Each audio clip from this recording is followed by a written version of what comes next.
మరోవైపు దీక్షపై స్పందించారు జార్ఖండ్ సీఎం హేమంత్ సోరెన్. ఆందోళనకారులతో చర్చలకు సిద్ధమని ప్రకటించారు. నిరసనకారులతో చర్చలు జరిపేందుకు 4 మంత్రులతో కమిటీని ఏర్పాటు చేశారు సీఎం సోరెన్. కమిటీలో ఎవరెవరున్నారో చూద్దాం. విద్యాశాఖ మంత్రి సుదీవ్య కుమార్ సోను, గ్రామీణాభివృద్ధి శాఖ మంత్రి దీపికా పాండే సింగ్, సాంఘిక సంక్షేమ శాఖ మంత్రి చామరా లిండా, కార్మిక శాఖ మంత్రి సంజయ్ ప్రసాద్ యాదవ్ ఉండొచ్చు. యువత లేవనెత్తిన అంశాలపై కూలంకుషంగా చర్చిస్తామన్నారు సీఎం సోరెన్.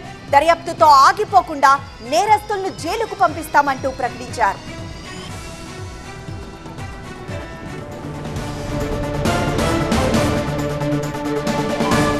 అయితే దీక్ష చేస్తున్న విద్యార్థుల డిమాండ్లేంటో చూద్దాం.